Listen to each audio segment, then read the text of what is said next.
తల్లిదండ్రులు కావాలని మీ కలను నెరవేర్చుకోండి హెగ్డే ఫెర్టిలిటీ సెంటర్ ద్వారా. ఉచిత మొదటి కన్సల్టేషన్ పొందండి 8807474474. ఇప్పుడు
అందరికీ నమస్కారం.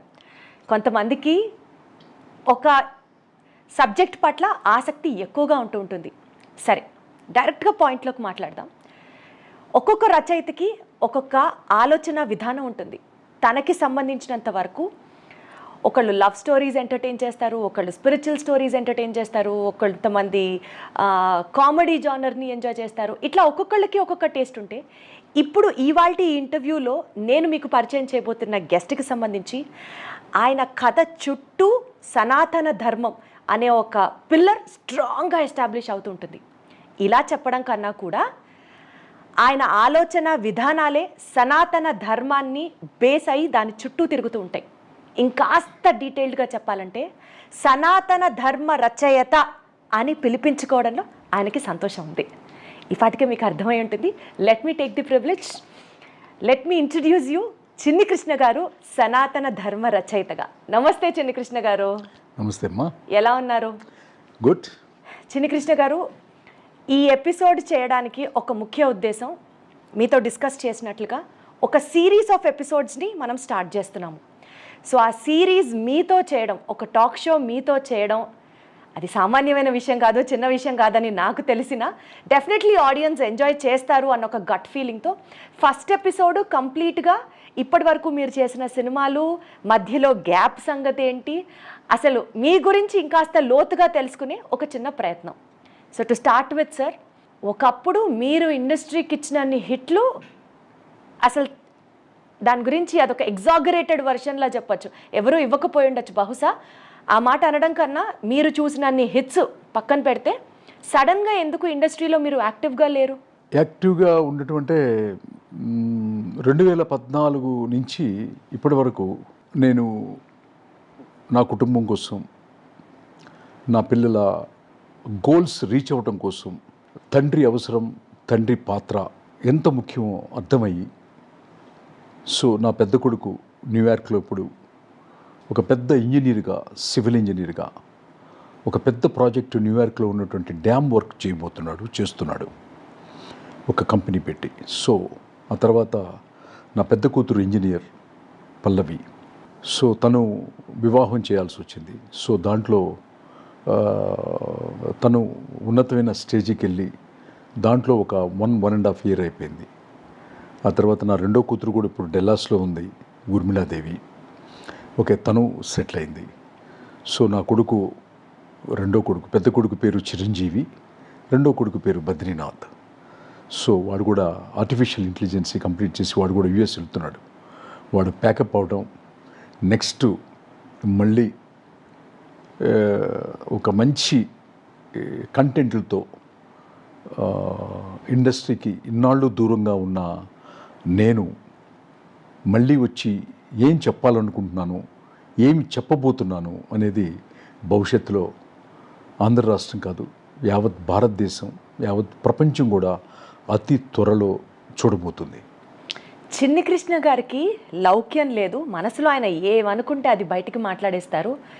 అదే కాబోలు మనుషుల మధ్యలో, అంటే ఆయనని దూరం చేసుకోవడానికి మనుషులు కాస్త దూరం పెట్టారు అని ఒక మాట నడుస్తుంది. దానికి మీరు ఏం చెప్తారు? లౌక్యం అనేది ఎవరితో ఎలా మాట్లాడాలి, ఎలా బిహేవ్ చేయాలి అనే దాంట్లో ఒక పెద్ద అబద్ధం ఉంది. ఆ అబద్ధం ఏంటంటే, ఏమండి మీ సినిమా చూశానండి, అది డిజాస్టర్ ఫ్లాప్ అయి ఉంటుంది, కానీ చాలా చాలా బాగుంది గురుగారు, అసలు అదరగొట్టేశారు గురుగారు, నటన అదిరిపోయింది గురుగారు అని హీరోల్ని, ఏంటి నిర్మాతల్ని, సినిమా బాగోపోయినా కూడా పొగట్టాలు, లేకపోతే ఒక స్క్రిప్ట్ బాగున్నా బాగోపోయినా కూడా అబ్బా ఏమి రాశారండి. నిన్న ఏదో ఎప్పుడో పేర్లు అనవసరం, ఒక రచయిత మా ఇంటికి వచ్చాడు, ఒక ఫ్లాప్ ఇచ్చిన ఒక దర్శకురాలు మా ఇంటికి వచ్చింది. అసలు అతను సినిమానే చూడలేదనమాట. అమ్మ నీ సినిమా గురించి విన్నాను తల్లి, ఎంత బాగా మాట్లాడుకుంటున్నారంటే అమెరికాలో ఆ రోజు నేను అన్నట్టు స్టార్ట్ చేస్తున్నాడు. ఆ అమ్మాయి చాలా సాటిస్ఫాక్షన్ అయిపోయింది అనమాట. కానీ ఆ అమ్మాయి వచ్చింది నా దగ్గరికి ఎందుకు వచ్చిందంటే, ఆ ఎక్స్ అనే గర్ల్, సార్ నేను జీవితంలో అట్టర్ ఫ్లాప్ ఇచ్చాను, దానికి కారణం నాకు స్క్రిప్ట్ తెలియకపోవటం, మీరు నాకు స్క్రిప్ట్ నేర్పించండి అని నా దగ్గరికి వచ్చి ప్రాధేయపడి కన్నీరు పెట్టుకుంది.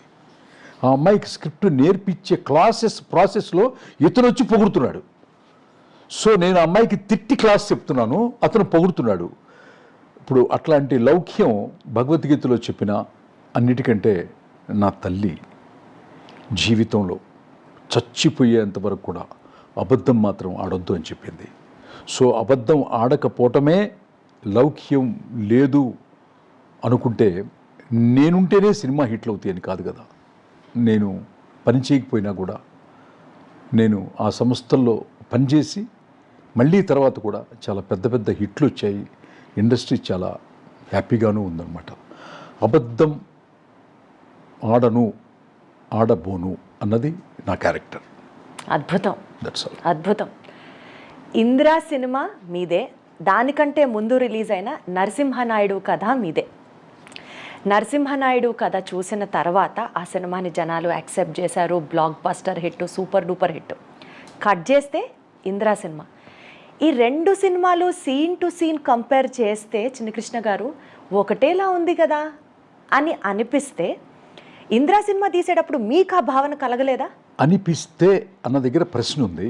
రెండు సినిమాలకి 1% కూడా పోలిక లేదు అన్నది రచయితగా నా అభిప్రాయం. దాన్ని డీకోడ్ చేసి చెప్తాను. ఏంటంటే నరసింహనాయుడు సినిమా ఒక ఊర్లో, ఒక గ్రామంలో ఒక దైవానికి జరిగినటువంటి ఒక అవమానం. భగవంతుణ్ణి అవమానిస్తాడు ఒక దుర్మార్గుడు. ఒక ఊరేగింపు వెళ్తుంటే ఆ ఉత్సవ విగ్రహాన్ని అందరూ దండం పెట్టుకుంటూ ఇంట్లో నుంచి, వీధుల్లో నుంచి బయటకు వచ్చి ఆ ఊరేగింపులో పాల్గొని తిరుగుతూ ఉంటున్నప్పుడు ఒక దుర్మార్గుడు, ఒక చెడ్డవాడు, ఆ గ్రామంలో ఉన్నటువంటి ధనవంతుడు, ఫ్యాక్షనిస్టు వాళ్ళ భార్యలందరూ బయటికి వెళ్తుంటే ఆ ఉత్సవ విగ్రహాన్ని లోపల తీసుకురమ్మంటారు అంటాడు. భగవంతుడినే తన కాళ్ళ దగ్గరికి రమ్మంటాడు. ఊరు ప్రజలు వద్దంటారు. కానీ ఆ యొక్క టెంపుల్ని నిర్వహించే బాధ్యతలు కె. విశ్వనాథ్ గారు ఒక పెద్ద పాత్ర అనమాట. ఆయన మాత్రం గొడవద్దు అని చెప్పని తీసుకుని లోపలికి వస్తాడు, అవమానపరుస్తాడు. సో దీని నుంచి ఈ అరాచకాన్ని, భగవంతుడినే తన కాళ్ళ దగ్గరికి తీసుకొచ్చినటువంటి ఇట్లాంటి నీచుడు, నికృష్టుడు, దుర్మార్గుడు ఉన్న ఈ ప్రాంతాన్ని, వాడి వైలెన్స్ని అరకట్టాలంటే ఇంటికి ఒకడు సాక్రిఫైస్ చేయాలి. పుట్టలేదనుకోండి, వాడి మీద గొడవ ఎందుకు వెళ్తారు? అసలు పుట్టలేదనుకోండి సరిపోతుంది. అంటే ఇంటికి ఒకడు ఎవడొస్తారయ్యా అంటే ప్రతి ఇంటి నుంచి ఒక్కొక్క బిడ్డని సాక్రిఫైస్ చేసి ఒక సైన్యంలా తయారు చేసి ఆ సైన్యంతో వాడిని ఎట్లా ఎదుర్కొన్నాడు, అతని ఫ్యామిలీ ఇష్యూస్ ఏంటి, వాళ్ళ అన్నదమ్ములు ఏంటి అన్నది ఒక అద్భుతమైనటువంటి ఒక కంటెంట్ అది. సో మీరు ఇంద్ర టాపిక్ వస్తే ఇది ఒక గ్రామ సమస్య, దేవుడికి జరిగిన అవమానం సమస్య. కానీ ఇంద్ర దగ్గరికి వచ్చేప్పటికీ ఒక రాయలసీమ టెరిటరీ మొత్తానికి కూడా వాటర్ లేదు, నీళ్లు లేవు, నీళ్లు లేకపోతే పంటలు పండవు, పంటలు పండకపోతే ప్రతి దానికి కరువు వస్తుంది, ఈ కరువు నుంచి వైలెన్స్ పుడుతుంది, అందుకే అట్లా ఉంటారని నాకంటే ముందు ఫ్యాక్షన్ కథలు చాలామంది చెప్పారు. దుర్మార్గాలు చెప్పారు, అన్యాయాలు చెప్పారు, కొట్లాట్లు చెప్పారు, కక్షలు చెప్పారు, చాలా చెప్పారు. కానీ ఇందిరా సినిమాలో, ఇందిరా కథలో నేను చెప్పింది ఏంటంటే ఒక ప్రాంతం సస్యశ్యామలంగా ఉండాలి అంటే ఒక డ్యామ్ కట్టాలి. ఆ డ్యామ్కి ఒక స్థలం కావాలి. ఇప్పుడు పోలవరం ప్రాజెక్టు కంప్లీట్ అయిపోతే ఏం జరుగుతుందో ఈ విశ్వానికే తెలుసు. అట్లా ఒక డ్యామ్ కంప్లీట్ అయితే కనుక ఆ ప్రాంతం సస్యశ్యామలంగా ఉంటుంది. ఆ సస్యశ్యామలంగా ఉంటే ప్రజలు సంతోషంగా ఉంటారు, ఆనందంగా ఉంటారు. ఆ ఆనందంలో నుంచి వైలెన్స్ అంతా తగ్గిపోతుందని ఒక ఉన్నతమైనటువంటి క్యారెక్టర్ మెగాస్టార్ అన్నయ్య చిరంజీవి గారు ఈ కథలో నటిస్తే ఎంత వైబ్రెంట్గా ఉంటుంది, ఎంతమందికి కనెక్ట్ అవుతుంది ఈ యొక్క మంచి ఉద్దేశం అనేది 2000 సంవత్సరంలో అప్పటికింకా జలయజ్ఞం చేసినటువంటి ముఖ్యమంత్రులు కానీ, ఒక వ్యవసాయం గురించి కానీ, జలయజ్ఞం అనే పదం కానీ, డ్యాముల గురించి కానీ మాట్లాడని రోజుల్లో ఒక రచయితగా ఈ రాష్ట్రానికి నేను రెస్పాన్సిబిలిటీగా తీసుకొని డ్యామ్ విషయాల్ని, డ్యామ్ యొక్క విలువల విషయాల్ని ఆవిష్కరించినటువంటి కథే ఇంద్ర. ఇప్పుడు చెప్పు మా దీప్తి, నరసింహనాయుడికి ఇంద్రకి కథలో కానీ ఎక్కడైనా పోలికున్నదా? జరిగిన కథని తిప్పి చెప్తాం కాబట్టి ఒకప్పుడు ఇలా జరిగింది అని ప్రజెంట్లో ఓపెన్ చేస్తాం కాబట్టి అనుకుంటారు. సో అజ్ఞానంతో మాట్లాడే మాటలు కొంతమంది మాట్లాడవచ్చు. పాపం వాళ్ళని జ్ఞానవంతులు చేయటమే నా ఉద్దేశం. కాబట్టి ఇది తప్పకుండా ఈ ఆలోచన ఉన్న వాళ్ళని చూసి వాళ్ళు రియలైజ్ అవుతారు ఒకే కథ కాదు అని చెప్పని. ఎందుకంటే తెలియదు కదా, ప్యాటర్న్ అలా ఉండబట్టి అనుకుంటారు. పాపం వాళ్ళ తప్పు కదా అది. అందుకోసం విడమర్చి చెప్పినప్పుడు వాళ్ళకి నాలెడ్జ్ ఇంప్రూవ్ అవుతుంది. అది ఇంద్రా సినిమా తర్వాత అసలు back to back block buster సినిమాలు ఇచ్చిన మీకు నెక్స్ట్ ఏ హీరోకి రాస్తారా కథ అని అనుకుంటే అప్పుడు ఇండస్ట్రీకి కొత్తగా పరిచయం అవుతున్నటువంటి అల్లు అర్జున్ గారికి మీరు కథ ఎందుకు రాయాల్సి వచ్చింది? అల్లు అర్జున్ గారికి మొట్టమొదటి సినిమా రాసే అవకాశం నాకు రావటం అనేది నేను చాలా అదృష్టంగా భావిస్తాను. ఎందుకంటే ఒక ఎస్టాబ్లిష్ అయినటువంటి హీరోతో వర్క్ చేయటము, అప్పుడే స్క్రీన్కి పరిచయం అవుతున్న హీరోని మనం కథ రాయటం అనేది మీరు చూస్తూ ఉంటారు. పెద్ద హీరోల సినిమాలు నందమూరి బాలకృష్ణ గారి కానివ్వండి, చిరంజీవి గారి కానివ్వండి, రజనీకాంత్ గారి కానివ్వండి, మీకు యావరేజ్ అయినా కూడా డబ్బు ఒక 60% వచ్చేస్తుంది. ఫ్లాప్ అయితే మినిమం 40% వస్తుంది. సో జీరో ఉండదు. కానీ ఒక కొత్త హీరోని పోర్ట్రేట్ చేయటం అంటే అది పూర్తిగా కథ బాగుంటేనే చూస్తారు, లేకపోతే చూడరు.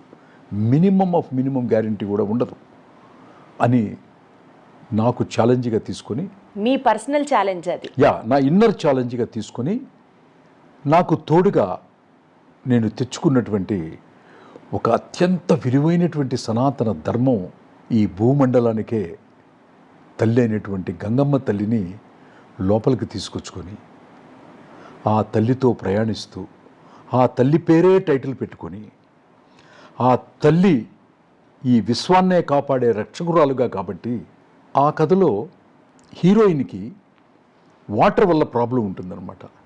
సో వాటర్కి అధిపతి, గొప్పది, పవిత్రమైనది అని మనం మాట్లాడుకునేది గంగమ్మ తల్లి అయినప్పుడు ఆ గంగమ్మ తల్లి ప్రాణాలు తీయదు, ప్రాణాలు పోస్తుంది, ప్రాణాలని నిలబెడుతుంది, మనుషుల్ని కాపాడుతుంది. మనుషుల్నే కాదు, యావత్ ప్రపంచాన్ని కాదు, ఈ భూమండలాన్నే కాపాడేదే ఆ గంగమ్మ తల్లి అని చెప్పినటువంటి ఆ కథ, ఆ గంగా తీర్థాన్ని ప్రతి థియేటర్లోకి తీసుకెళ్ళి ఇవ్వటానికి సహకరించినటువంటి నిర్మాత శ్రీ అల్లు అరవింద్ గారు, శ్రీ అశ్విని దత్ గారు, దాన్ని దర్శకత్వం వహించినటువంటి రాఘవేంద్రరావు గారు, నిజంగా దాంట్లో నటించినటువంటి ముఖ్యంగా అల్లు అర్జున్ గారు అద్భుతమైనటువంటి పెర్ఫార్మెన్స్తో తన తొలి చిత్రం అది అవ్వటం నాకు భాగ్యంగాను, నాకు వరంగాను, నాకు అన్నిటికంటే ముఖ్యంగా ఏంటంటే గంగమ్మ తల్లిని ఆంధ్రప్రదేశ్కి తీసుకొచ్చి థియేటర్కి తీసుకొచ్చావన్న సాటిస్ఫాక్షన్.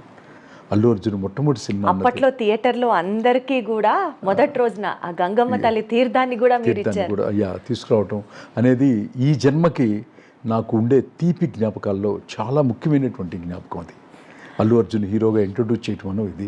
ఇప్పుడు మీరు ఎవరి పేర్లు అయితే ప్రస్తావించారో ఒక్కొక్కళ్ళుగా వాళ్ళ గురించి మాట్లాడుకుంటూ, సినిమా పరంగా చూస్తే మీదేమో ఫుల్ మాస్, రాఘవేంద్రరావు గారిది దర్శకత్వంలో ఆయనకంటూ ఒక విభిన్నమైన శైలి ఆయనకుంది. ఈ మాస్ యాటిట్యూడ్ ఇన్ ద ఫిల్మ్ని ఆయన ఏ స్టైల్లో అడాప్ట్ చేసుకొని, గంగోత్రి చూస్తే తిరిగి మళ్ళీ ఇప్పుడు మీరు చెప్పినట్లుగా ఒక సాఫీగా, ఒక క్లాస్గా, ఒక హాయిగా వెళ్ళిపోయే ఒక కథ, డెఫినెట్లీ చాలా ఎమోషన్స్ దాని చుట్టూరా తిరిగినాయి. అంటే మీ స్టైల్ని ఆయన స్టైల్లో ఎలా అడాప్ట్ చేసుకొని సినిమా బయటకు వచ్చింది? ఒక్క మాటలో అడగాలంటే మీకు రాఘవేంద్రరావు గారికి ఉన్న ఆ చైన్ రిలేషన్ గురించి తెలుసుకోవాలనుకుంటున్నాం. అన్నిటికంటే ప్రధానంగా రాఘవేంద్రరావు గారు మా చిన్న వయసులో మేము చదువుకునేటప్పటి దగ్గర నుంచి కూడా ఆయన చాలా పెద్ద మాస్ డైరెక్టర్. ఆయన క్రియేట్ చేసిన చరిత్రలు ఒక పెద్ద పుస్తకం రాయొచ్చు. అట్లాంటి రాఘవేంద్రరావు గారు నన్ను 3 హీరోలతో కలిపి ఒక కథ రాయమని అడిగారు. యాక్చువల్గా అది మాట్లాడుకుంటూ పోతే చాలా టైం పడుతుంది. సో ఇప్పుడు గంగోత్రి వరకు చెప్పేస్తాను. అంత పెద్ద డైరెక్టరు తన 100వ సినిమాని పెండింగ్ పెట్టుకున్నారు. తన 100వ సినిమా చేయాలి. ఆయన నాతో ఏమన్నారంటే, తమిళ్లో ఒక డైరెక్టర్ గారి పేరు చెప్పారు, కేరళలో ఒక డైరెక్టర్ గారి పేరు చెప్పారు. వాళ్ళు కూడా 100వ సినిమా చేసిన వాళ్ళు. తెలుగులోనూ ఒక డైరెక్టర్ గారి పేరు చెప్పారు, 100వ సినిమా డైరెక్టర్లు చేసిన వాళ్ళు. సో వాళ్ళవి సరిగా ఆడలేదు చిన్ని కృష్ణ, చాలా పెద్ద ఫ్లాప్ అయినాయి. సో నాకు భయంగా ఉంది నా 100వ సినిమా, నాకు చాలా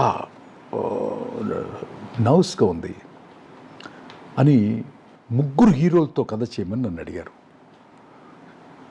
శ్రీ చిరంజీవి గారు, శ్రీ వెంకటేష్ గారు, శ్రీ నాగార్జున గారు. చేసి చెప్పాను ఆయనకి. ఆ టైటిలే త్రివేణి సంగమం. అక్కడ కూడా మన సనాతన ధర్మం ఇప్పుడు మళ్ళీ కుంభమేళ జరిగిన ప్లేస్. 22 సంవత్సరాల క్రితం రాఘవేంద్రరావు గారు నాకు ఒక పెద్ద డబ్బు అడ్వాన్స్ ఇచ్చి ఈ మహాకుంభ గురించి ఆ రోజుల్లో నేను రాసినటువంటి కథే త్రివేణి సంగమం. చాలా బాగా నచ్చింది డైరెక్టర్ గారికి. అద్భుతం. ముగ్గురు హీరోలు కలయిక, ఇండివిజువల్ క్యారెక్టరైజేషన్స్, వాళ్ళ ముగ్గురు కలిసిన తర్వాత చేయబోయే పని అన్నీ చాలా బాగా నచ్చినాయి. అది ఎందుకో మిస్ఫైర్ అయింది. సో మిస్ఫైర్ అయినంత మాత్రాన ఆయన ఏమన్నారంటే నాతో, పర్వాలేదు చిన్ని కృష్ణ, నువ్వు నిమ్మకాయ మీద కదరాయి, నేను తీసేస్తాను, నువ్వు దేని మీదైనా రాయి, నేను తీస్తాను అన్నారు. అంత పెద్ద దర్శకుడు ఆ మాట అంటే నాకు ఎప్పటి నుంచో అల్లు అర్జున్ నా మనసులో వాళ్ళ ఫ్యామిలీతో నేను చాలా దగ్గరగా ఉండటం కానివ్వండి, లేకపోతే ఇందిరా చేసినప్పుడు దగ్గర నుంచి అరవింద్ గారి ఇంట్లో, అక్కడ చెన్నైలో, ఇక్కడ చిన్నప్పటి నుంచి చూసి పెరగడం, ఇవన్నీ ఎక్కడో అల్లు అర్జున్ని దృష్టిలో పెట్టుకుని గంగోత్రి రాయటం జరిగింది. కథ ఓకే అయిపోయి చెప్పిన తర్వాత హీరోని నేనే రివీల్ చేసి నేనే డైరెక్టర్ గారికి నా కూతురు పల్లవి నాయుడు పుట్టినరోజు తాజ్ బంజారా హోటల్లో గ్రాండియర్గా సెలబ్రేట్ చేసి, అక్కడ చిరంజీవి గారు, బాలకృష్ణ గారు, ప్రకాష్ రాజ్ గారు, పరచూరి బ్రదర్స్, అశ్విని దత్ గారు, అల్లు అరవింద్ గారు అందరి సమక్షంలో ఆ హోటల్లో కింద నా రూమ్లో అల్లు అర్జున్ని 414లో పెట్టి ఎవరు హీరో అన్న క్యూరియాసిటీని బ్రేక్ చేసిన రోజు. ఎవరో ఎందుకండి, మన అరవింద్ గారు అబ్బాయి అర్జున్ని పరిచయం చేద్దామని నేను పిలిచి పరిచయం చేస్తే ఆ తర్వాత చీర్స్ జరిగింది. ఆ తర్వాత పెద్ద గ్రాండియర్గా పెద్ద సెలబ్రేషన్ జరిగిందనమాట. అది నాకు నా జీవితంలో ఎప్పటికీ మరుపురాని ఒక సంఘటన, ఇన్సిడెంట్. నా పెద్ద కూతురు పల్లవి నాయుడు పుట్టినరోజున అల్లు అర్జున్ని హీరోగా రాఘవేంద్రరావు గారికి పెట్టి అక్షింతలు ఇచ్చి ఆశీర్వదింపజేసి ఆ తర్వాత పార్టీ చేసుకున్నాం. సో ఇప్పుడు మీరు లాంచ్ చేసినటువంటి హీరో అల్లు అర్జున్ గారు ఇవాళ రోజున is a pan India star, highest remuneration తీసుకుంటున్నటువంటి ఒక హీరో. ఆయన డెడికేషను, ఆయన డిటర్మినేషను, ఆయన హార్డ్ వర్క్, ఇవన్నీ ఆయన సక్సెస్ గురించి మాట్లాడతాయి. అలాంటి ఒక స్టార్ని మీరు లాంచ్ చేయడం, ఇవాళ రోజున ఆయన కెరియర్లో అంత ఉన్నతమైన స్థానం, ఆయన ఎదుగుదలని చూస్తే ఎలా అనిపిస్తుందండి మీకు? అంటే ఫస్ట్ రోజుకి ఇవాళ రోజుకి మీరే ఉన్నారు ఆయన జర్నీలో కంపేర్ చేసుకొని చూడడానికి. How do you analyse that? Allu Arjun గారి గురించి ఒక్క మాటలో చెప్పాలంటే, కంటే ఒక వాక్యంలో చెప్తాం. తను ఫిక్స్ చేసిన గోల్ రీచ్ కావటం కోసం ఎంత కష్టమైనా పడే మనస్తత్వం, నిరంతర నటన వ్యవసాయదారుడు అతను. ఇంత బాగా చెప్పారు. నటన మీద వ్యవసాయం చేస్తాడు నిరంతరం. ఇప్పుడు మనం ఇంటర్వ్యూ జరుగుతున్నప్పుడు కూడా అక్కడ వ్యవసాయం చేస్తూనే ఉంటాడు. The best personalities, the best creators ఎవరో తెలుసుకొని అదంతా మనసులో నిగూఢంగా పెట్టుకొని అతనికి ఉన్నటువంటి టాలెంట్ని, దర్శకత్వ టాలెంట్ని, రచనా టాలెంట్ని, సంగీత టాలెంట్ని, డిఎస్పి గారిని తను గట్టిగా మానసికమైనటువంటి బంధం వేసి, రెమ్యునరేషన్ ఇచ్చే డైరెక్టరు, రెమ్యునరేషన్ ఇచ్చే రైటరు, రెమ్యునరేషన్ తీసుకునే మ్యూజిక్ డైరెక్టర్ కాకుండా మనసు పెట్టి చేసే రచయిత, మనసు పెట్టి తీసే దర్శకుడు, మనసు పెట్టి చేసే సంగీత దర్శకుడు, మనసు పెట్టి సినిమా తీసే నిర్మాత, ఎంత ఖర్చైనా పర్లేదు అనేవాడే ఈ భూమి మీద అల్లు అర్జున్కి పరిచయమైనటువంటి అత్యంత అద్భుతమైనటువంటి రచయిత, అద్భుతమైనటువంటి దర్శకుడు, అద్భుతమైనటువంటి హ్యుమానిటీ గల వ్యక్తి సుకుమార్. దర్శకుడు సుకుమార్, రచయిత సుకుమార్. ఈ సుకుమార్ గారు రాత్రింబగళ్ళు 10 గంటలు అల్లు అర్జున్ గారు కష్టపడితే 20 గంటలు సుకుమార్ గారు కష్టపడితేనే ఆ ప్రొడక్ట్ వస్తుంది, ఆ అవార్డులు వస్తాయి, ఆ రివార్డులు వస్తాయి, ఆ డబ్బు వస్తుంది అనమాట. సో ఫస్ట్ ఒక రచయితగా నేను ఇంకొక విషయం ఏంటంటే, నరసింహనాయుడు నాతో పాటు కలిసి వర్క్ చేశాడు సుకుమార్. సో అది యావత్ ప్రపంచానికి తెలియదు, ఫస్ట్ టైం తెలుస్తుంది, వింటున్నాను, చెప్తున్నాను. సో అక్కడ నాకు ఎలా ఉంటుందంటే వీళ్ళిద్దరి కలయిక, నేను ఎలా చెప్పాలి, అల్లు అర్జున్ ఫస్ట్ సినిమా నేను రాసి నాతో పాటు వర్క్ చేసి, నా అసిస్టెంట్ నాతో పాటు వర్క్ చేసి నాకే ఎన్నో నేర్పించినటువంటి సుకుమార్ అంటాను. శిష్యుడి దగ్గర నుంచి కూడా కొన్ని నేర్చుకోవచ్చు కదా, అట్లా శిష్యుడి దగ్గర నుంచి కూడా నేర్చుకున్న గురువు వాళ్ళిద్దరూ కలిసి పనిచేసి ఇవాళ ఒక ఎవరెస్ట్ శిఖరంలాగా భారతదేశ చలనచిత్ర పరిశ్రమలో ఉన్నటువంటి రికార్డులన్నీ కూడా తీసుకొచ్చి ఆంధ్రప్రదేశ్కి నేషనల్ అవార్డు కూడా తీసుకొచ్చి ఇక్కడ పెట్టారంటే చిన్నవాళ్ళు కాబట్టి నాకంటే మనస్ఫూర్తిగా అభినందిస్తున్నాను, ఆశీర్వదిస్తున్నాను. ఇంకా ఇంటర్నేషనల్ స్థాయికి కూడా వాళ్ళిద్దరు కాంబినేషను వెళ్ళటం తథ్యం తథాస్తు తథాస్తు అంతే. అంటే పర్సనల్గా మీరు అర్జున్ గారిని ఎంత అభిమానిస్తారో ప్రేమిస్తారో అర్థమవుతున్నాయి మీ మాటల్లో. బన్నీ గారి అరెస్ట్ ఇన్సిడెంట్ జరిగిన తర్వాత టాలీవుడ్లో ఎవరైనా మాట్లాడతారా అని వెయిట్ చేసిన టైంలో కేవలం మీరొక్కరే గొంతెత్తి మాట్లాడారు. ప్రేమ ఉంది కాబట్టి బాధ్యతగా దీన్ని మేము చూడాలా, లేకపోతే మీకంత ధైర్యం ఏంటి? ఎవరూ మాట్లాడలేదు, చిన్ని కృష్ణ గారు మాత్రమే ఎందుకు మాట్లాడారు, ఆ తెగింపేంటి ఆయనలో అని అనుకోవాలా? ఆ ధైర్యం నా సనాతన ధర్మం నుంచి పుట్టుకొస్తుంది. సనాతన ధర్మం ఈ భూమి మీద ఏ జాతికి ఏ దేశానికి ఎవ్వరికీ భయపడదు. దానికి మనకి నిలువెత్తు సాక్ష్యమే భగవత్ స్వరూపుడు కాశీ విశ్వనాథుడు మళ్ళీ పుట్టాడు అన్నటువంటి నరేంద్ర మోడీ గారే మనకి ఉదాహరణ. యావత్ ప్రపంచం తన వంక చూపించుకుంటూ ఒక్క వ్యాపార లైసెన్స్ లేకుండా ఒక్క టీ స్టాలు నడిపినటువంటి ఒక వ్యక్తి యావత్ విశ్వానికి కూడా మంచి మానవత్వం ధర్మం అనేవి చెప్పటానికి పూనుకున్నాడు అంటే ఎంత ధైర్యం ఉండాలి అని ప్రపంచం ఆలోచించింది. సో ధర్మాత్ముడికి ధైర్యం కొత్తగా తెచ్చుకోవాల్సిన పని లేదు, అది ఇన్బిల్ట్గా ఉంటుంది. పవన్ కళ్యాణ్ గారికైనా నరేంద్ర మోడీ గారికైనా అది. సో ఇండస్ట్రీలో అంటే 2 కాంపౌండ్స్ అంటారు, ఒకటి మెగా కాంపౌండ్, ఒకటి నందమూరి గారి కాంపౌండ్. ఇద్దరి కాంపౌండ్స్లో సమానమైన యాక్సెస్ ఎవరికైనా ఉందా అంటే అది చిన్న కృష్ణ గారికే. బట్ పర్సనల్గా తెలుసుకోవాలని అడుగుతున్నాను, మీకు ఏ కాంపౌండ్ చాలా ఫేమస్, మీకు ఇష్టం, మీరు ఏ కాంపౌండ్ మనిషి? నేను నందమూరి తారక రామారావు గారు నేను చదువుకునేటప్పుడు నా పుస్తకాల మీద అట్టల్లో కానీ సర్దార్ పాపారాయుడు, కొండవీటి సింహం, జస్టిస్ చౌదరి, బొబ్బులి పులి ఇవన్నీ కూడా మా ఇంట్లో నా రూమ్లో అన్నీ కూడా అన్నం పెట్టి అతికించుకునేవాడిని చిన్నప్పుడు. సో నేను ఆయన అభిమానిని. సో ఎందుకో తెలీదు ఆయన్ని అభిమానించిన నాకు నా భగవంతుడు నా మొట్టమొదటి సినిమా తెలుగులో నరసింహనాయుడుగా నాకు అవకాశం కల్పించినటువంటి నా బాలయ్య బాబుని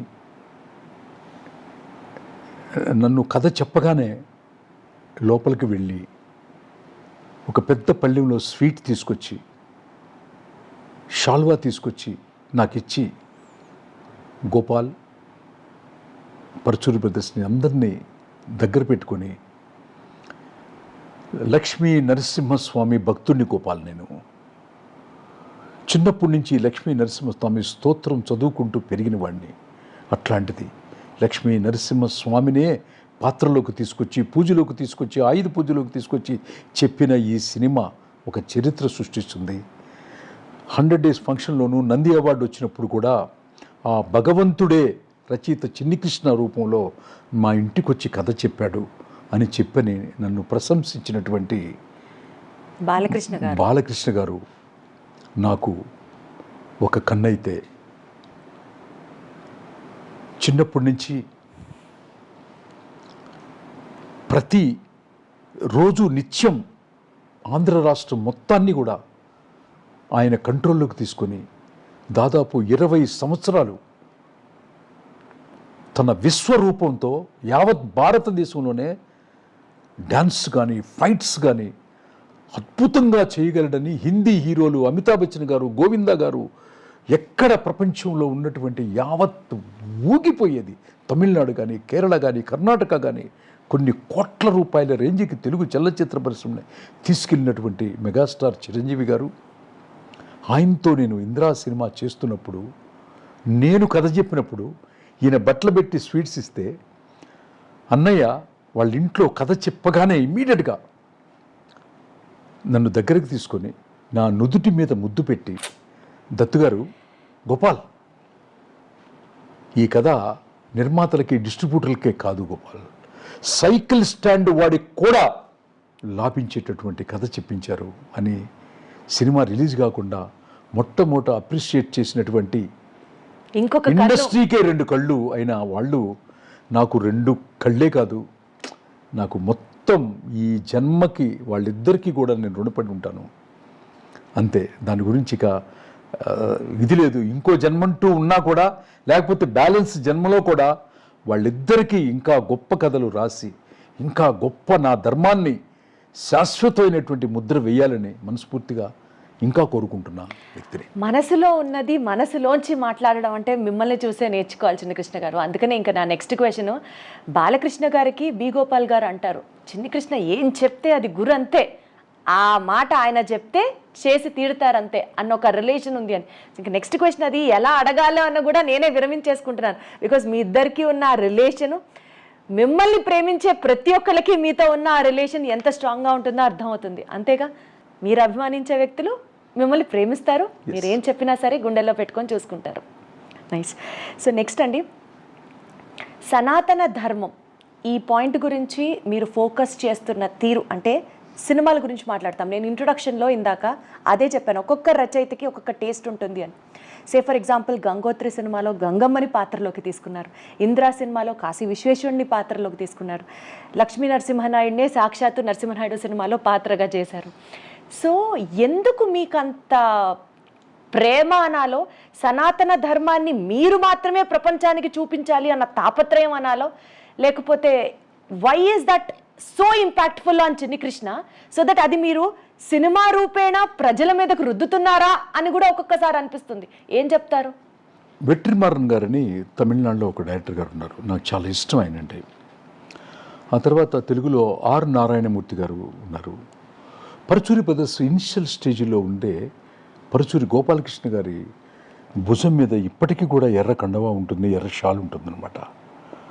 వాళ్ళ డిఎన్ఏలో కమ్యూనిజం భావాలు ఉంటాయి. వెట్రిమారన్ గారు కూడా దళిత్తు ఈ భారతదేశంలో పడుతున్నటువంటి కష్టాలని చాలా చక్కగా పోర్ట్రేట్ చేస్తారు. ఆయన కూడా నాకు ఫేవరెట్ డైరెక్టర్, మేము రెగ్యులర్గా మాట్లాడుకుంటూ ఉంటాం. గోపాలకృష్ణ గారితో నేను వర్క్ చేశాను, అన్నయ్య గారితో నా కథలకి మాటలు రాశారు. చాలా సినిమాలకి ఆయన మాటలు రాశారు, 2 సినిమాలు. అట్లా ఒక్కొక్క రైటర్కి ఒక్కొక్క డైరెక్టర్కి ఒక ఇష్టం ఉంటుందన్నమాట డిఎన్ఏలో. అట్లా నన్ను చాలామంది అడిగిన విషయం, పూజారులు కానీ వాళ్ళు కానీ వీళ్ళు కానీ ఎక్కడికి వెళ్ళినా కూడా మీ సినిమాలంటే మాకు ఇష్టం అండి, మీ సినిమాలు ఏ గుడికి వెళ్ళినా కూడా అడుగుతారు. నాకు ఒక్కొక్కరికి ఒక డిఎన్ఏ ఉంటుందన్నమాట. సో ఒకళ్ళు ఉంటారు ఎక్కువ దేవుడు పుస్తకాలే చదువుతుంటారు, కొంతమంది ఉన్నారు డిటెక్టివ్లు చదువుతారు, కొంతమంది ఉన్నారు ప్రేమ కథలు చదువుతారు అనమాట, ఎద్దనపూడి సులోచనారాయణ గారు, కొంతమంది దెయ్యం కథలు చదువుతుంటారు, కొంతమంది అదే చెప్పాను నేను. కొంతమంది అంటే వాళ్ళ ఇష్టం అనమాట, ప్రేక్షకులు ఇష్టం, రాసే రచయితలు ఇష్టం. మా అమ్మగారు చిన్నప్పుడు నన్ను భారతదేశం మొత్తం, మా కుటుంబంలో వచ్చినటువంటి చిన్న కష్టానికి నా తల్లి భారతదేశంలో ఉన్నటువంటి అన్ని గుళ్ళకి తను తిరిగింది తన కష్టం తీరాలని, నన్ను తోడు తీసుకెళ్ళింది చిటుకు నీళ్ళు పట్టుకొని. నేను ఇప్పుడు కాశీ వెళ్ళినప్పుడు చిన్నప్పుడు అడిగాను అనమాట, చూసి ఆశ్చర్యపోయాను అనమాట, ఇంత దూరం కదా అది అని చెప్పని. నేను అప్పుడే అన్నాను, ఇది మన ఊర్లో ఎందుకు లేదని అని అడుగుండేవాడిని అనమాట.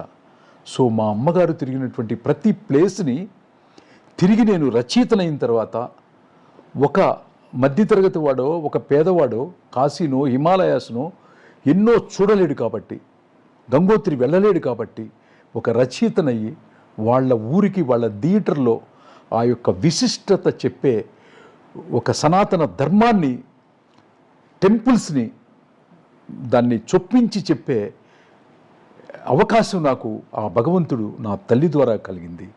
అందుకోసమే నన్ను నమ్మి బాలకృష్ణ గారు, చిరంజీవి గారు, అల్లు అర్జున్ గారు అయితే 2 సార్లు బద్రీనాథ్, వెరీ టిపికల్ జర్నీ అది, వెరీ వెరీ టిపికల్ జర్నీ అనమాట. సో ఇట్లా నాకు సహకరించినటువంటి అల్లు అరవింద్ గారు, అశ్విని దత్ గారు, నాకు అవకాశం ఇచ్చినటువంటి బి గోపాల్ గారు, నటించినటువంటి బాలకృష్ణ గారు, చిరంజీవి గారు, వీళ్ళందరికీ కూడా ఆ సంగీతం సమకూర్చినటువంటి కీరవాణి గారు అందరికీ టోటల్ టీం అందరికీ కూడా నేను మాత్రం ఈ సనాతన ధర్మం వెనకాల ఒక రచయిత చెప్పిన దాన్ని అర్థం చేసుకోవటం, దాన్ని నటించాలి అనే దృక్పథం తీసుకురావటం, అది ప్రేక్షకుల దగ్గరికి తీసుకెళ్ళటం కూడా ఈ సనాతన ధర్మ రచయిత అనే ఒక బ్రాండ్ ఏదైతే అందరూ వేశారో, మీరు కూడా దీప్తి గారు వేశారో ఐ డ్రీమ్స్ ద్వారా, దీన్ని నేను ఆనందంగా స్వీకరిస్తున్నాను. ఓకే, పవన్ కళ్యాణ్ గారు మొన్న తిరుపతిలో మాట్లాడారు సనాతన ధర్మం గురించి. ఓకే, రచయితగా నేను సంతోషంగా ఎప్పుడూ ఉంటాను సనాతన ధర్మ రచయితని అనిపించుకోవటంలో. కానీ పవన్ కళ్యాణ్ గారు మొన్న తిరుపతిలో మాట్లాడిన తర్వాత సనాతన ధర్మ హీరో గర్వపడిపోయి నాకు రోమాంచితం అయిపోయింది అనమాట. ఎంత రోమాంచితం అయిపోయిందో నేను చెప్పలేను. ఫస్ట్ టైం ఆయనతో పనిచేయలేదు, బట్ మానసికంగా ఇంట్లో బయట పిల్లలు అందరం కూడా చాలా రోజుల తర్వాత ఆ పదాలన్నీ వింటున్నామన్న సంతోషం మాకు చెప్పటానికే వీల్లేదు. చిన్ని కృష్ణ గారు, ఒక ప్రావర్బ్ ఉంది ఇంగ్లీష్లో, birds of the same group flock together అని అంటారు. మీరు సనాతన ధర్మాన్ని విపరీతంగా అభిమానిస్తారు, ప్రేమిస్తారు, ప్రజల్లోకి తీసుకువెళ్ళాలి అని తాపత్రయపడతారు. మీరు చెప్పినట్లు మొన్న ఆ సభలో కూడా పవన్ కళ్యాణ్ గారు ఇదే సనాతన ధర్మం గురించి మాట్లాడారు. ఆ సనాతన ధర్మం పట్ల మీరిద్దరూ చూపిస్తున్న ఆ ప్రేమ ఎలా అనిపిస్తోందంటే, హకీరానందన్ గారు కూడా టాలీవుడ్లో లాంచ్ కాబోతున్నారు. సో డెఫినెట్లీ ఆయన కథ కూడా మీరే సిద్ధం చేస్తారు అని ఒక ప్రచారం నడుస్తోంది. మళ్ళీ సేమ్ సనాతన ధర్మం బ్యాక్డ్రాప్లోనే. ఇది వాస్తవమా కాదా? ఇప్పుడు అల్లు అర్జున్ గారిని నేను ఫస్ట్ ఇంట్రడ్యూస్ ఫిల్మ్ రాయటం జరిగింది. సో ఇది చాలామంది అడుగుతున్నారు నన్ను, మీలాగే మీరే రాస్తున్నారంట కదా అని. కొంచెం మా రఘురామకృష్ణరాజు గారు అడిగారు. సో ఆయన నాకు మంచి మిత్రుడు రఘురామకృష్ణరాజు గారు, ఆయన ఒకటి అడిగారు. చాలామంది ఇండస్ట్రీలో అడుగుతున్నారు, చాలామంది అడుగుతున్నారు అనమాట. సో అట్లాంటి ప్రపోజల్ ఏమన్నా పెద్దలు పవన్ కళ్యాణ్ గారు, ఇంకా చిరంజీవి గారు, ఎందుకంటే ఆ బాబు ఇంట్రొడక్షన్ అనేది చిన్న విషయం కాదు కదా, చిన్న విషయం కాదు. ఇప్పుడు మిగతా హీరోలందరూ 100 కోట్లు చేరడానికి 10 ఏళ్ళు 20 ఏళ్ళు పడితే, అబ్బాయి స్టార్టింగ్ బిజినెస్సే నాకు తెలిసి ఒక 200-300 కోట్ల రూపాయలతో స్టార్ట్ అవుద్ది ఓపెనింగ్. సో అట్లాంటి ఒక చేసే ఒక బాబు నెక్స్ట్ జనరేషన్ ఇంట్రొడ్యూస్ చేసేటప్పుడు వాళ్ళు తీసుకునే జాగ్రత్తలు, వాళ్ళు తీసుకునేటటువంటి ఒక పరీక్షలు, వాళ్ళు పెట్టే పరీక్షలు అన్నిట్లో కూడా నేను నెగ్గాలి కదా. సో ఆ అవకాశం వస్తే కనుక తప్పకుండా రాస్తాను. ఒకవేళ రాయటం కనుక జరిగితే, నేనే రాయటం కనుక జరిగితే నేనేం మాట్లాడను. ఇంకా అర్థం చేసుకునే వాళ్ళకి అర్థం చేసుకునే అంతే. సరే, మాస్ సినిమాలకి కేర్ ఆఫ్ అడ్రస్గా ఉండేటువంటి చిన్ని కృష్ణ గారు, మాస్ సినిమాలకి ఒక లెజెండరీ యాక్టర్గా మనం చూసేటువంటి జూనియర్ ఎన్టీఆర్ గారికి ఇప్పటి వరకు కథ ఎందుకు రాయలేదు? ఒకసారి ఒక 20 years బ్యాకే, ఒక 18 years బ్యాక్ అనుకుంటా, మీరు పదే పదే జూనియర్ ఎన్టీఆర్ అని అనకండి అమ్మా. ఎందుకంటే చిన్నవాడిగా ఉన్నప్పుడు పర్లేదు కదా, తను ఇవాళ ఈ ప్రపంచంలో ఒక రెస్పెక్టబుల్ హైలీ పెర్ఫార్మ్డ్ యాక్టర్. అతను ఏ పాత్ర ఇచ్చినా సరే తను ఆ పాత్రకి ప్రాణం పెట్టేసి కాదు, ఆ ప్రాణం పోసేసేసి ఆ పాత్రలోకి వెళ్ళిపోయి జీవించి క్లాప్స్ కొట్టించి ఏడిపించే ఒక ఉన్నతమైనటువంటి నటుడు కదా. అంతే, మనం జూనియర్ తీసేసి తారక రామారావు గారనే పిలుద్దాం. నేను మాత్రం అలాగే పిలుచుకుంటాను. నా తారక రామారావు గారికి ఒక్కసారి అవకాశం వచ్చింది, సెట్ అవ్వలేదమ్మా. ఎప్పుడు వచ్చినా కూడా అప్పుడు రావడం కంటే ఇప్పుడు రావడం బెటర్ అనుకుంటున్నాం. ఎందుకంటే ఇంకా ఒళ్ళు దగ్గర పెట్టుకొని అంత పెద్ద హీరో అయిపోయాడు కదా. ఆ పెద్ద హీరోకి ఒక పెద్ద కథతో మళ్ళీ పిలిస్తే వెళ్ళి రాయాలని నాకు ఉంది తల్లి. మీరు చిరంజీవి గారితో పనిచేశారు, బాలకృష్ణ గారితో పనిచేశారు. సౌత్లో లెజెండరీ యాక్టర్స్ అనంటే కళ్ళు మూసుకొని ఎవరన్నా చెప్పే పేర్లు రజనీకాంత్ గారు, చిరంజీవి గారు, బాలకృష్ణ గారు. ఇప్పుడు రజనీకాంత్ గారి cinema minimum 500 to 600 crores business, ఇది మినిమం మాట్లాడుతున్నా నేను. అంత ఈక్వల్ స్టార్డమ్ ఉన్న హీరోలు మనకి ఉన్నారు కదా.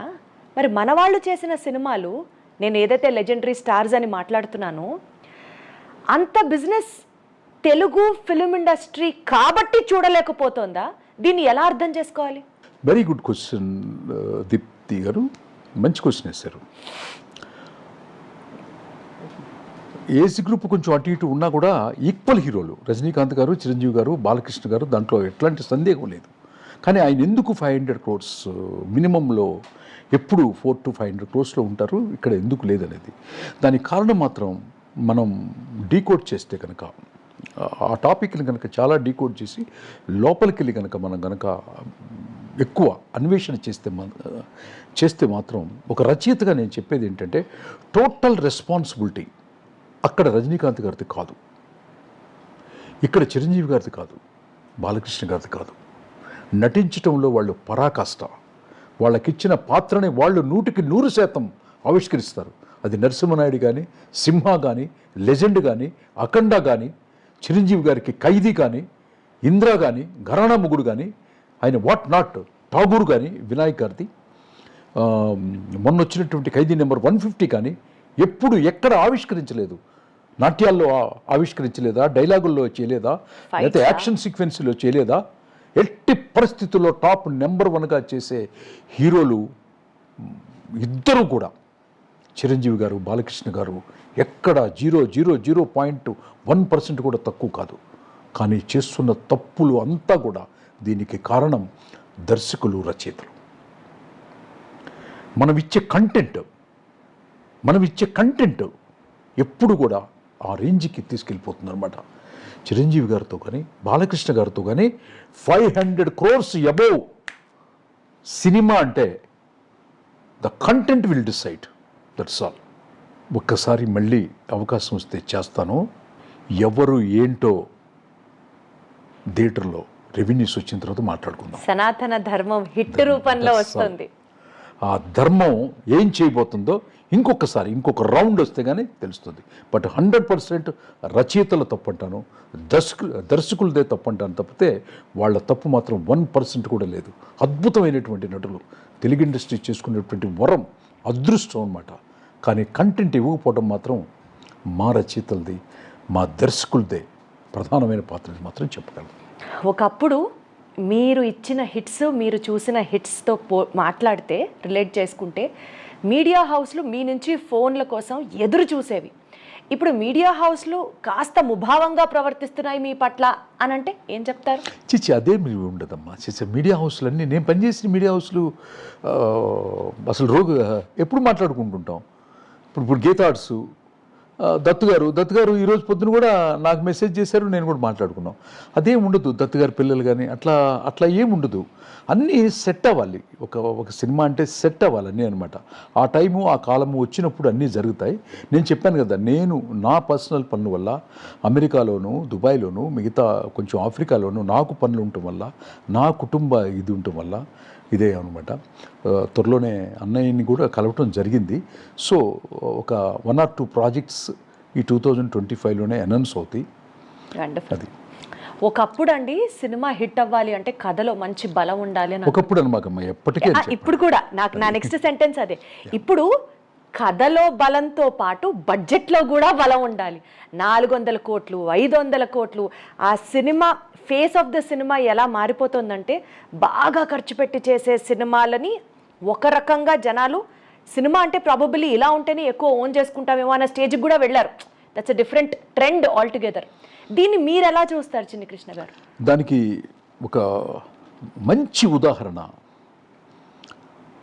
నాకు చాలా విజయేంద్ర ప్రసాద్ గారు అనే ఒక రచయిత మా కంటే ముందు ఆయన చాలా పెద్ద హిట్లు, ఆల్ టైమ్ రికార్డులు ఇచ్చారు. ఆయన అంటే నాకు చాలా గౌరవం. వాళ్ళ అబ్బాయి శ్రీ రాజమౌళి గారు, తను డైరెక్టర్ అయిన దగ్గర ఫస్ట్ ఫిలిం నుంచి కూడా నాకు పరిచయం. ఆ అబ్బాయి రాజమౌళి గారు ఒక్క ఫెయిల్యూర్ లేకుండా ఇంతవరకు ఇన్ని సినిమాలు దర్శకత్వం వహించినటువంటి ఏకైక దర్శకుడు ఈ జనరేషన్లో మాత్రం ఎంటైర్ ఇండియాలో ఓన్లీ రాజమౌళి గారు. ఎవరెస్ట్ శిఖరం పైన పీక్లో అట్లాగే అందరూ అంటారు, ఎక్కటం దిగటం కొరకే పెరుగుట విరుగుట కొరకే ఎక్కడం దిగాలి కదా అని దిగడు. ఎందుకు దిగడంటే వాళ్ళ నాన్నగారు రాసే స్క్రిప్ట్ని తను 100 times ఎన్హాన్స్ చేసి ఆ ఎవరెస్ట్ శిఖరం ఎక్కుతున్నాడు కదా, ఎక్కే పోర్చ్ ఒకటి ఉంటుంది కదా మీకు. ఎక్కే పోర్చ్ ఏంటి? రైట్ లెగ్గో లెఫ్ట్ లెగ్గో ముందో వెనకాలో ఉంటుంది, జెండా పాతినప్పుడు కూడా ఒక పోర్చ్ ఉంటుంది. కానీ ఆయన పైకెక్కి ఏం చేశాడంటే ఒక మెడిటేషన్లో, ధ్యానంలో కూర్చున్నాడు ఆయన. ఆ ధ్యానాన్ని అప్పుడే డిస్టర్బెన్స్ ఎవరు చెయ్యనంత కాలం ఆ ఎవరెస్ట్ శిఖరంలో, భారతదేశ చలనచిత్ర పరిశ్రమలో ఎవరెస్ట్ శిఖరములో జెండా పాతడానికి వెళ్ళలేదు. జెండా పాతడానికి ఎక్కే వీళ్ళు పాతారు. కానీ ఎస్ఎస్ రాజమౌళి గారు, మా గురుతుల్యులు లాంటి ఒక విజేంద్ర ప్రసాద్ గారి కొడుకు అక్కడ మెడిటేషన్ చేస్తున్నాడు, అక్కడ ధ్యానంలో ఉన్నాడు.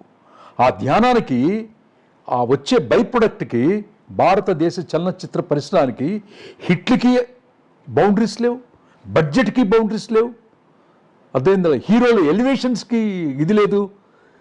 తనతో పాటు తీసుకెళ్ళినటువంటి హీరోల్ని ఎక్కడ పెట్టాడు, నిర్మాతల్ని ఎక్కడ పెట్టాడు, తను ఎక్కడ కూర్చున్నాడు అంటే మొత్తం ధ్యానం, సక్సెస్ అనే ధ్యాన సమాధిలో చక్కగా ఆస్వాదిస్తూ ఇప్పుడు కూడా ప్రపంచం మెచ్చే ప్రాజెక్టుకి పునాదులు వేసుకుంటూ ఆ ధ్యానంలో కూర్చున్నాడని నేను బిలీవ్ చేస్తాను. సో దానికి బడ్జెట్లు లిమిట్ ఉండవు. ఫర్ ఎగ్జాంపుల్ చెప్పాలంటే అతి తక్కువ బడ్జెట్లో తీసిన కాంతారా 10-12 కోట్లలో 200-300 కోట్ల రూపాయలు కలెక్ట్ చేసేసింది భారతదేశంలో. మనం ఇంతకుముందు ఎప్పుడు చూడలేదు. సో అట్లా చిన్న బడ్జెటా పెద్ద బడ్జెట్ అని కాదు. మీకు బాహుబలి చూస్తే అది ఒక దృశ్య కావ్యం. ఎంతోమంది రాజుల కథలు మనం చూసాం ఇంతకుముందు. ఆ దృశ్య కావ్యానికి చెక్కటానికి తను తీసుకున్నటువంటి టైము, తను తీసుకున్నటువంటి జాగ్రత్త, తను తీసుకున్నటువంటి ప్రతి క్షణం నిద్ర మరి ఎప్పుడు నిద్రపోతాడో, మరి ఏం చేస్తాడో మాకైతే తెలియదు. కానీ ఏం చెప్పమంటారు ఆయన గురించి? నేనైతే ఓ పుస్తకం రాయమంటే పుస్తకం రాస్తాను రాజమౌళి గారి గురించి. అది ఐ లవ్ హిమ్. అలాగే రాజమౌళి గారితో పాటు మీకు బాగా నచ్చినటువంటి డైరెక్టర్లు ఇంకా ఎవరైనా ఉన్నారా చెప్పండి. అంటే ఈ తరం డైరెక్టర్ల గురించి రాజమౌళి గారి తర్వాత వచ్చిన డైరెక్టర్లో మాత్రం నాకు బాగా ఇష్టమైన, నేను రైటర్ని బాగా ఇష్టపడతాను. ఫస్ట్ సుకుమార్ గారి గురించి ఆల్రెడీ చెప్పేశాను. Correct. After that he's the mister Sukumar గారు రైటర్, డైరెక్టర్గా అతను ఎక్స్ట్రీమ్ అనమాట. ఆ తర్వాత నేను బాగా ఇష్టపడే, నేను 10 సంవత్సరాల క్రితం ఒక సినిమా చూసి బాంబేలో ఉన్నటువంటి టీ సిరీస్లో ఉన్నటువంటి రాజేంద్ర అనే అబ్బాయికి ఫోన్ చేసి చెప్పాను. నాకు ఇక్కడ నూన్ షో అయింది, నూన్ షో గంగానే చెప్పాను. టీ సిరీస్లో రాజేంద్ర అని ఒక జనరల్ మేనేజర్ ఉంటాడు. చెప్పాను, అతను నాకు బంధువు అవుతాడు. అతనికి చెప్పాను అనమాట, అర్జెంటుగా నువ్వు వెళ్ళి సినిమా చూడు, రిలీజ్ రోజున. చూశాడు అతను. అదే అర్జున్ రెడ్డి, అదే సందీప్ వంగ. సో ఆ అబ్బాయికి ఉన్నటువంటి పొటెన్షియాలిటీలో జస్ట్ ఒక టీజర్స్ చూశారు. ఒకటి అర్జున్ రెడ్డి, 2 యానిమల్. సోల్తో కథ రాయటంలో సుకుమార్ గారు అండ్ సందీప్ వంగారెడ్డి గారు నిష్ణాతులు. ఆత్మావిష్కరణ చేస్తారు కథలో. ఆ ఆత్మని క్లియర్ కట్గా ప్రజెంట్ చేస్తారనమాట. హంగులు, ఆర్భాటాలు, స్కేల్స్, బ్రహ్మాండంతో కొంతమంది చేస్తారు, ఆత్మతో కొంతమంది చేస్తారు. ఈ ఆత్మావిష్కరణతో చేసినటువంటి పుష్ప, ఆత్మావిష్కరణతో చేసినటువంటి కథ రాసినటువంటి అర్జున్ రెడ్డి అండ్ యానిమల్ ఎంత సెన్సేషన్ క్రియేట్ చేశారో మీరు చూశారు. అదనమాట ఆత్మావిష్కరణ. సోల్ని ఆవిష్కరింపజేయాలి కథలో. దానికి వీళ్ళిద్దరూ నాకు చాలా ఇష్టం. బాగా నచ్చిన సినిమా ఏంటి ఈ మధ్య కాలంలో రిలీజ్ అయిన వాటిలో? అన్డౌటెడ్లీ పుష్ప. అన్డౌటెడ్లీ పుష్ప. నేను 1.5 years బ్యాక్ చెప్పాను. అల్లు అర్జున్ గారికి నేషనల్ అవార్డు వచ్చినప్పుడు ఇంటర్వ్యూలో చెప్పాను అనమాట, దీని పార్ట్ 2 రాబోతుంది, ఇది భారతదేశంలో అన్ని రికార్డులని తిరగరాస్తుందని కూడా చెప్పాను. ఆ ఇంటర్వ్యూ మీరు చూడొచ్చు, నాది యూట్యూబ్లో ఉంది. నేను కంటెంట్ చెప్తే ఫోర్కాస్ట్ చేయగలను అనే నమ్మకం ఇప్పటి వరకు ఫెయిల్ కాలేదు, భవిష్యత్తులో చెప్పలేను. కానీ ఇంతవరకు ఎనీ ఫిల్మ్ నెక్స్ట్ మీరు ఏం ప్రాజెక్ట్స్ చేస్తున్నారు చిన్ని కృష్ణ గారు? అది టూ ఎర్లీ టు సే. నాతో డిస్కస్ చేస్తున్నటువంటి దర్శకులు, హీరోలు, వాళ్ళ నోటి నుంచి, నిర్మాతలు వాళ్ళ నోటి నుంచి వస్తే బాగుంటుంది. బట్ డెఫినెట్లీ పెద్ద ప్రాజెక్ట్స్ అని ఎక్స్పెక్ట్ చేస్తున్నాను. యా, నేను నాకు కూడా కాంపిటీషన్ ఉంటుంది కదా. నేను హ్యూమన్ బీయింగే కదా. నేను సనాతన ధర్మంలో ప్రయాణం చేసేవాడిని కదా. ఇప్పుడు రికార్డులన్నీ సనాతన ధర్మానికి ఏమి రాలా. ఈ సనాతన ధర్మం ఏం చేయబోతుంది కమింగ్ డేస్లో, ఈ సనాతన ధర్మమే కథగా మారి, ఆ కథ ఒక యుద్ధంగా మారి, ఆ యుద్ధాన్ని ఒక ఆవిష్కరణ జరిగితే ఎన్ని రికార్డులు వస్తాయో నేను చెప్పను. మీరందరూ చూసినప్పుడు మాత్రం ఒక కాల్ చేసి మాట్లాడండి. సనాతన ధర్మం యుద్ధం చేయబోతుందో త్వరలో. అబ్బా, ఆ యుద్ధం ఎలా ఉంటుందో, ఆ బ్యాటిల్ ఎలా ఉంటుందో అతి త్వరగా చూపించాలని ఆ భగవంతుడిని, కాశీ విశ్వనాథుడిని వేడుకుంటున్నాను. సనాతన ధర్మం గురించి పదే పదే మాట్లాడుతున్నారు. పవన్ కళ్యాణ్ గురించి ప్రస్తావన చేశారు, నరేంద్ర మోడీ గారి గురించి ప్రస్తావన చేశారు. ఇంతకీ పొలిటికల్ రిలేటెడ్ మిమ్మల్ని లాస్ట్లో ఒక క్వశ్చన్ అడుగుతా అన్నాను, చూసారా? మీరు బీజేపీ అభిమాన, ఆర్ఎస్ఎస్ అభిమాన, పొలిటికల్గా మీకు ఏమైనా ఇంక్లినేషన్ ఉందా? నేను రాజకీయ నాయకులందరినీ బాగా ఇష్టపడతాను. ఎవరు శత్రువు కాదు, ఎవరు తక్కువ కాదు, ఎవరు ఎక్కువ కాదు, అందరినీ ఇష్టపడతాను. అందరూ మంచి పనులే చేశారు. కానీ నా డిఎన్ఏలో మాత్రం నేను మాత్రం ఎట్టి పరిస్థితుల్లో నాకు నా ధర్మాన్ని కాపాడే రాజకీయ నాయకులన్నా ఆ పార్టీలోనే నేను మెంబర్గా ఉంటాను కూడా. ఎందుకంటే నాకు చిన్నప్పటి నుంచి మా అమ్మ చెప్పిందే ధర్మం, మా అమ్మ చెప్పిందే ఫైనల్, అంతే. ఆ ధర్మాన్ని కాపాడేవాళ్ళంటే నాకు ఇష్టం. ఆ తర్వాత రాజకీయం అనేది సేవ కదా. సేవకి కులం మతం ఉండదు కదమ్మా. సేవ చేసేటప్పుడు సేవకులకి, రాజకీయ నాయకులు అంటే సేవకులే కదా, సేవకులకి కులం, మతం, ప్రాంతం, ధర్మం ఉండకుండా ఉండాలి. అది ఎవరైనా పెట్టుకున్నా కూడా వాళ్ళు కొంచెం తెలియదేమోనని అనుకుంటాను, తెలుసుకుంటారు. అంటే ఒక ఏజ్లో కాకపోయినా ఇంకో ఏజ్లో తెలుసుకుంటారు. కానీ అల్టిమేట్గా మాత్రం ధర్మమే కాపాడబడాలి. ఈ ధర్మం అందరినీ రక్షిస్తుంది. చిన్ని కృష్ణ గారు, దీంతో మీకు సంబంధించినంత వరకు ఒక ఇన్సైట్ జర్నీని కంక్లూడ్ చేస్తూ నెక్స్ట్ మనం చేయబోతున్న సిరీస్ గురించి మీరే ప్రేక్షకులకి ఒక చిన్న లింక్ ఇస్తే, సో దట్ నెక్స్ట్ ఎపిసోడ్ నుంచి మనం ఏం చెప్పాలనుకుంటున్నామో, మనం ఏం ప్రజెంట్ చేయాలనుకుంటున్నాము అన్న అంశానికి సంబంధించి జనాలకు ఒక క్లారిటీ వస్తుంది. And we will start it from the next episode. Yes, నేను నేను ఆ కంపెనీలో ఇంకా పనిచేయలేదు, బట్ డిస్కషన్స్ స్నేహంగా నడుస్తున్నాము. ఆ కంపెనీ ఈ భారతదేశంలోనే top number 1 company, Guinness book of the world రికార్డులో నమోదు చేసుకున్నటువంటి కంపెనీ. ఆ కంపెనీ మరేదో కాదు, సురేష్ ప్రొడక్షన్స్, రామానాయుడు స్టూడియోస్ అధినేత సురేష్ బాబు గారు. సినిమా చూసి రామానాయుడు గారు నాకు అడ్వాన్స్ ఇచ్చారు. కేబీఆర్ పార్క్ దగ్గరికి తీసుకొచ్చి ఇచ్చారు. నీతో సినిమా చేయాలి చిరంజీవి గారితో, మా రాజాతో చేయాలని అడిగారు. అది కుదరలేదు. ఆ తర్వాత 2 సంవత్సరాల నుంచి నేను సురేష్ బాబు గారు చాలా కలిసి ఒక అన్నదమ్ముల్లాగా, ఒక నిర్మాత రచయితలా కాకుండా ఒక ఫ్రెండ్స్లా సినిమాల గురించి, కథల గురించి 2 సంవత్సరాలుగా డిస్కషన్ జరుగుతూనే ఉందన్నమాట. మా మధ్య అనేకమైనటువంటి డిస్కషన్లో సక్సెస్ఫుల్ సినిమాలకి ఒక సోల్ అది డిస్కషన్లో ఆయన కూడా కూర్చొని లోపలికి వచ్చి, ఆయన ఇప్పుడు ఆయన ఏజ్కి, ఆయన సాధించిన దానికి ఇప్పుడు కొత్తగా తెలుసుకోవాల్సిన అవసరం కూడా లేదు ఆయన ఉన్నటువంటి దీనికి. కానీ ఒక బుక్ పెట్టి, ఆ బుక్లో ప్రతి పేజీలో ప్రతి సినిమా గురించి ఆయన హ్యాండ్ రైటింగ్తోనే రాసుకుంటూ, ఏంటి ఇప్పటికీ కూడా తెలియని విషయాన్ని తెలుసుకుందాం అనుకున్నటువంటి సురేష్ బాబు గారిని ఈ ప్రపంచం మొత్తం చూసే కోణం ఒక నిర్మాతగానో, ఒక ధనవంతుడుగానో, ఒక ఇదిగానో చూస్తారు. కానీ నేను మాత్రం ఆయన జడ్జిమెంట్ని కానీ, ఆయన యొక్క ఇంట్రెస్ట్ కానీ, ఆయన ఏదో చేస్తాడు నెక్స్ట్, అది మాత్రం ఒక చాలా మంచి ఒక ప్రొడక్ట్ మాత్రం ఆయన నుంచి మాత్రం బయటకు వస్తుంది. ఆయన దగ్గర జరిగినటువంటి యొక్క సోల్ ట్రావెలింగ్ స్క్రిప్ట్లో డిస్కషన్స్ అన్నీ కలిపి ఒక 52 సినిమాలుగా మేము ఒక టాక్ షో చేద్దాం అనుకున్నాం. ఆయన కూడా గెస్ట్గా ఉంటానని చెప్పారు. ఆయనకి చాలా మంచిదండి ఇది, నెక్స్ట్ జనరేషన్కి చాలా ఉపయోగపడుతుందని చెప్పారు.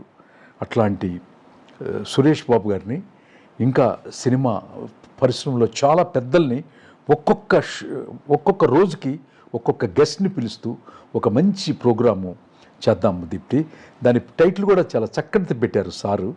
ఓకే, అందరం కలిసి అనుకొని నెక్స్ట్ జనరేషన్కి ఒక మంచి